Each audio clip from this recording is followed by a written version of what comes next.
আমরা দেখলাম যে কোটা বিরোধী আন্দোলন একটা পক্ষ তারা দাঁড়িয়ে আছে, এবং আরেকটা পক্ষ বাংলাদেশ ক্ষমতাসীন দলের বিভিন্ন সেক্টরের নেতাকর্মীরা একটা জায়গায় অবস্থান নিয়েছে।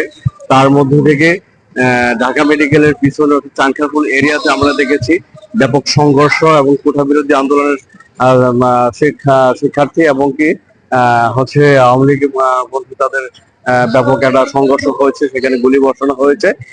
এখন পর্যন্ত আমাদের কাছে কোনো হতাহতের খবর আজকের মধ্যে পাওয়া যায়নি। তার মধ্যে এখন আমি আছি টিএসসি মোড়ে, এখানে ক্ষমতাসীন দলের ছাত্রলীগের সকল নেতাকর্মীরা সেখানে অবস্থান নিয়েছেন। এখানেও অনেক নেতাকর্মী উপস্থিত আছেন, তবে হতাহতের কোনো ধরনের খবর পাওয়া যায়নি। ছাত্রলীগের যে প্রেসিডেন্ট যেমন সাদ্দাম হোসেন সেখানে উপস্থিত আছেন, এবং সাধারণ সম্পাদক ইনান ভাই উপস্থিত আছেন।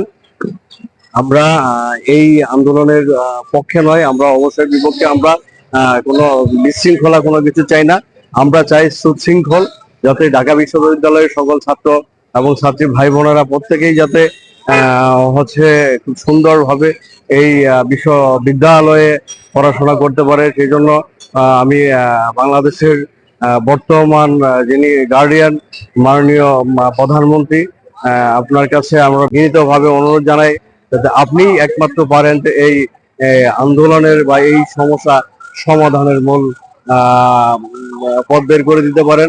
তাই বাংলাদেশের সকল মানুষের কাছে আমরা একটা আকুতি জানাই, অনতি বিলম্বে আপনি এই সমস্যাটা সমাধান করে দিবেন, নয়তোবা দেশ এবং জাতির অনেক বড় ক্ষতি হতে পারে।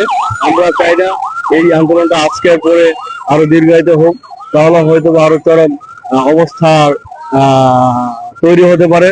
আমরা এই আন্দোলনের সমাপ্তি চাই, সারা বাংলাদেশের মানুষের দাবি আন্দোলন থেকে সমাপ্তি। ধন্যবাদ, ভালো থাকবেন।